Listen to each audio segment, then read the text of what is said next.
Welcome to Breaking the Barrier, a Western lifestyle podcast highlighting those breaking barriers both in and out of the arena. I'm your host, Rebel Sjeklocha, and today I'm joined by Riley Wakefield, a 3-event cowboy and a fellow Nebraskan. Riley, thanks for being here. Good to be here. I appreciate you having me. So as we start our conversation today, you're currently number 8 in the PRCA all-around standings and are hitting the road pretty hard in 2022. But this is the culmination of a lot of years in the sport. Give us some background on how you got your start in rodeo and when you decided to take it to the professional level. So my dad grew up on a farm in eastern Nebraska, and I think it's around when he got to college, he started hanging around a bunch of people on the rodeo team, and he started wanting to enter the steer wrestlings, in the surrounding areas. So, and then he got pretty good at it, made the circuit finals 5 times or so in the steer wrestling, and so we were kind of born into a rodeo background. At a young age, we had horses, and we were around cattle, and went up through the ranks. He'd haul us to Rapid City for Little Bitches rodeos, then obviously junior high rodeos, and it went from there. So awesome. So though you're traveling quite a bit, your roots are in Holt County. How did growing up in rural Nebraska shape you as a person and now as a professional rodeo athlete? It's really different. I wouldn't say Nebraska would be just a hub of, especially where I live, of rodeo people. So it was fascinating, growing up in a spot where rodeo was not overly predominant, but it was good for me. Me and my brother, we kind of had to, go off trial and error there early in our rodeo careers. We'd just go out into the practice pen. We'd get around the best people we could, but at the same time, we could only do so much. So we'd go out in the practice pen and we'd go at it all day long and then just figure it out from there. So it was for sure probably a slower process growing up in Nebraska and trying to do the rodeo thing, but I think it's made me a lot more mentally strong. Obviously the people in Nebraska are great. So it shaped our character, and so yeah. Most definitely. So all 3 of your events are on the timed event side, which requires quite a bit of horsepower. Tell me about the horses you're competing on now and how they're working for you. So I would say the calf roping would probably be my main event right now. And I ride a horse I call Gator. He's the horse I rode last year at the circuit rodeos, and he was pretty green when I hauled him last summer. He didn't know a heck of a lot, and it took us half the summer to get used to each other. I mean, things were not going well. Things were not going well at all. And then up to the 4th of July, things started kind of coming around in the calf roping, and we started figuring things out. I worked hard. We worked every day. We'd go to the circuit rodeos on the weekends and then come back and work on the things we need to work on. And finally things started coming around. And by the end of the summer, I actually was able to come into the circuit finals, in second place. Obviously, the circuit finals didn't go exactly how I wanted in the calf roping, but it meant a lot to see the improvement that happened in just a span of about 4 months or so. And so Austin Barstow owned him at that time, a friend of mine from Springview, Nebraska. And then when I took him to the circuit finals, I honestly had no idea what he was going to do, because he was kind of a loose cannon at that point. Honestly, at an Iowa rodeo, probably just a couple weeks before, I could not get on him. Like, I walked back to him and he kept side passing away from me until this place was packed and the crowd started laughing at me. Like it was an embarrassing, it was an embarrassing experience. And honestly, made a pretty good run on him. I won second at the rodeo, but it took me a full minute to get on my horse. He would not let me get on. Well, so at least you caught. It would have been more embarrassing if you didn't. Oh, absolutely, absolutely. Yeah, the fact that the run went semi well, it made it a little better. But anyways, so I go back down here to Texas here for a little while and keep working with him and whatnot. And then it's time to go to the circuit finals. And, that's more of a real atmosphere that he's kind of never been in. It's going to be loud, there's going to be fans everywhere. So I'm taking him in here, and I have no idea what he's going to do. Like, he could run off for all I know. Well, turns out he worked, as good as he ever has. He worked absolutely perfect. So I ended up coming back to Stephenville and got him bought from my friend Austin, and ever since it's been on the lot of improvement. So that's been Good deal. So preparation is a lot of work when your horses are working good, let alone when you're fighting things like that. But what does a day in the practice pen look like for you? So I guess these days I have my steer wrestling horse, and I have Gator, and my team roping horse, I call him William, and then I have my tripping horse named Sis. So on a day where we don't have anything going other than getting after it, usually we saddle them up there around 11 o'clock, and basically we start out just getting the calves up, doing all that stuff, and then maybe tie some from the post there first. And then, honestly, there's not much structure to it. Whoever's ready, get your horse warmed up. I'll run the chute for this guy. You get your horse warmed up, then it's your turn. So yeah, I mean, the main thing is we just get out there and do it. There's not a heck of a lot of structure to it. We get through all of our horses that we got saddled, and just take turns running the chute for each other. I live with Taylor Santos and Chisholm Allen down here in Texas. So there's three of us that rope together quite often, and we all get along and we all have fun. So it works out well. Yeah. So you're kind of unique in that you're working multiple events. How do you think that impacts your mental game, or how do you shift your mentality as you go from event to event, especially if you're working multiple at the same rodeo? Right. So, like at Rapid City, I did all three, but usually, I guess last summer I did all three, but now I've just been focusing on the steer wrestling and the calf roping. But at the same time, it's still hard to, put so much energy into both events in that short of time. Basically, I just try to have everything ready before the perf starts or the slack starts. I try to have both horses at least kind of warmed up, all booted up, and, ready to go. So when I do get done with one event, it's not a big transition to the next one. I'm ready right away. But yeah, it's for sure a struggle to stay focused, and especially if the first event doesn't go well, it's been hard to adjust my mindset to make it to where I forget about a bad run, and then carry on and try to be better in the next event. So yeah, absolutely. But yeah, it's certainly a struggle, and it takes a lot of mental strength. But basically, having all my stuff ready is the biggest part. I want to be the first one to the arena when it comes to like a perf or a slack. I want to be there first. I want to be half an hour ahead of everybody. Have all my stuff ready. Have a nice spot picked out for my horses and my gear. So when the time comes, I am perfectly prepared and I don't feel rushed or anything. Yeah, definitely.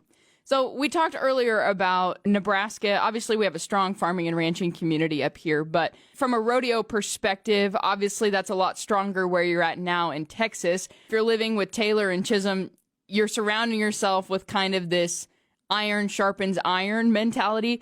How important is it to surround yourself with other people that are striving towards that same ultimate goal?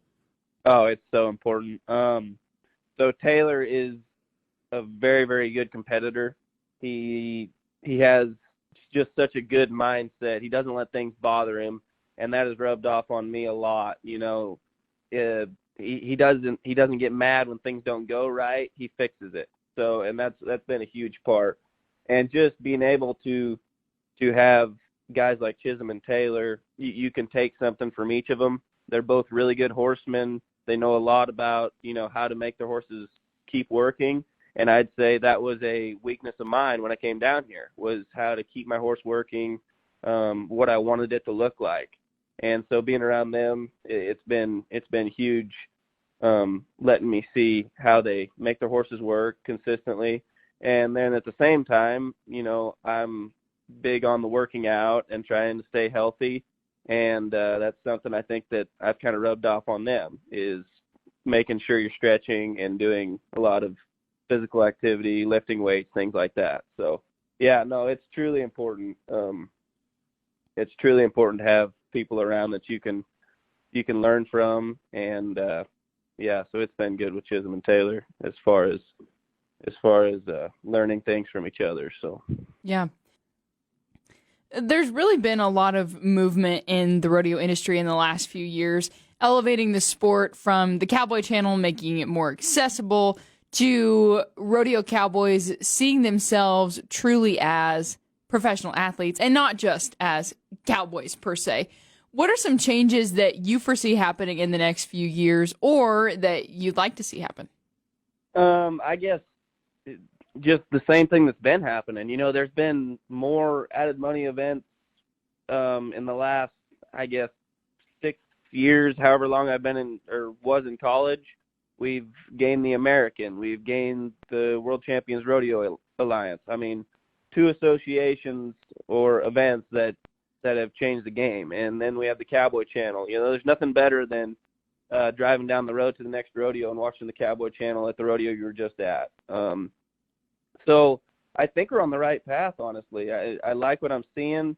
The regulations and things like that, you know, with the fact that our sport continues to be under attack by people who don't understand what we do. So that's something we have to take into effect too, is the fact that people are going to try and take it away from us as well. So, but I think everything's, you know, on the right track. Everybody says, some people do say that the rodeo world is kind of dwindling. Well, I don't believe that one bit. I mean, we're thriving. There's more money in it, more than ever. I mean, it's on the right track, I think. So, but as far as where rodeo is going, I think the events are continuing to add more money. With the Cowboy Channel, there's going to be a different crowd of sponsors. So I think we're on the right track that way as well. Definitely. So a few weeks ago on Facebook, I saw a post of yours from when you were roping in Fort Worth. You missed a calf, you had a good shot at it, and afterward you were chatting with a family who was just excited to be there. And you kind of gave a testimonial for why it's so important to engage with people outside of the industry. If you wouldn't mind, tell that story for our listeners and what kind of impact that experience had on you. Yeah, so we go to, sometimes when we have an off weekend where not much is going on, they have a weekly rodeo at Fort Worth in the stockyards. And when you go there, they have a warm-up pen in the back that's, you know, right by all the people walking by. And there's so many people that just have not seen a horse before, so they'll come up to the fence and try to touch your horse and whatever. And, yeah, like I say, I'm so naive. I think everybody in Texas has been around a horse before, but no, they're just absolutely amazed. So this one family comes up and they're trying to pet my horse and whatever. And so this time I decide I'm going to go up and talk to these people because, I mean, they were just fascinated with this horse. And we kind of talked for a while. They said, you know, what do you do? I said, I rope calves. So I rope them around the neck and I tie them to the ground. And they're like, how fast should you be? I'm like, 109 seconds somewhere. They're like, wow, that's pretty cool. And so, yeah, I kind of explain what exactly I do. And the little girl, she's petting on the horse, you know, she kind of looks up at me and she's wondering, she's like, why do you do that? You know, she was confused as to why we would do that to an animal. And so I asked her, I said, if you have a sick calf out in the pasture, you know, and he needs his medication, are you going to go catch him yourself? Are you going to chase him? And she thinks about it for a second, and I said, you're not going to catch that calf. He's going to be faster than you. So I look at my horse, and I said, but Gator's fast enough to where I can go rope the calf on him and give the calf the proper medication. And after that, the whole family kind of put the pieces together, and so it's kind of cool to explain why we do what we do. You know, our industry is based solely on the care of cattle. And so, yeah, that was the story. And so, yeah, I just tried to inspire rodeo cowboys everywhere to stop and think about why we do what we do, because we're going to get asked more and more. In this world we live in, we're going to get asked more and more why we do what we do. They need to have an answer. They need to have their own answer ready at any time. That's the way I saw it. Well, you certainly had an impact on them in that moment, in that face-to-face interaction. But then you went ahead and shared the story to social media, which got a bunch of likes and shares and reached a whole new audience of people. How important is it now to be active on social media? I know a lot of guys will say, my job is to rope calves, not to, post on Instagram. But that's really an important component these days. Yeah, no, absolutely. The biggest part for me, and I've kind of taken a different role with it, people at home especially, like to follow me on what I'm doing, where I am and things like that. So it's a big positive for that. But as well, I've kind of taken an approach to tell some stories about when I'm on the road and try and connect it to something I've learned. So just kind of pass on new things I learned with different things that happen on the road. So, and people have responded well to that. So it's something that I hope to continue to do. But yeah, I think the biggest purpose is people enjoy hearing about what I'm doing, especially people back home in Nebraska. I think it's pretty special that I can let them know where I am, what I'm doing, how I'm doing. So I think they appreciate that. Yeah. And also giving those little messages in the meantime. The social media thing has been effective. So for sure. I know your brother Brady was an incredible role model for you and for others. And since his passing, your family has really taken on a cool role in mentoring young rodeo athletes and just helping anyone that they can. How important is that mentorship piece in a sport as demanding as rodeo? And what has that experience been like as you honor your older brother? It's been really cool. So me and my family are very open about that, and I think that's what people respect about us is we're willing to be open about our feelings and look at the mental side of rodeo and maybe losing loved ones or people like us. And I think people respect that we're honest and we can talk about those hard topics. Like my dad's really good at that. He's really good at talking people through tough times, and I think he kind of passed that on to me. When there's somebody who might be going through a tough time, well, we can kind of feel for them. We kind of understand that. So I feel like we can talk through some things that normal people or some other people might struggle talking about. And I think that's the biggest part of people seeing us sometimes, or mostly my dad, is more of rodeo mentor, is because we can express our feelings and we can relate to a lot of the people that are hurting. So yeah, that's really neat.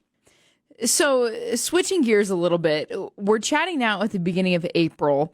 As we head into the spring and more importantly, the summer run, what are some goals you have for the rest of the year? Actually, I have my goals written right here to my right. They're on a whiteboard. First of all, I have my 2022 goals, which is top 25 in the calf roping. The team roping is kind of on the back burner right now. It's going to be hard to get anything done there. I'm kind of mainly focusing on the calf roping. I do have top 40 in steer wrestling listed, but that might be a struggle too. I'm thinking I need to put most of my effort into the calf roping right now, but top 25 in the calf roping would be a really good spot for me to where I can get into the winter rodeos next year and have a good chance of making the NFR. Definitely. So that's kind of what I'm looking for. And then obviously I got how I'm going to do that. I need to get my horse working and do some very small things to get there. But that's kind of my goals for the rodeo season. So Awesome. So as we kind of wrap up today, I would love for you to share maybe what the best piece of advice you've ever received is, or something you'd just like to leave people with.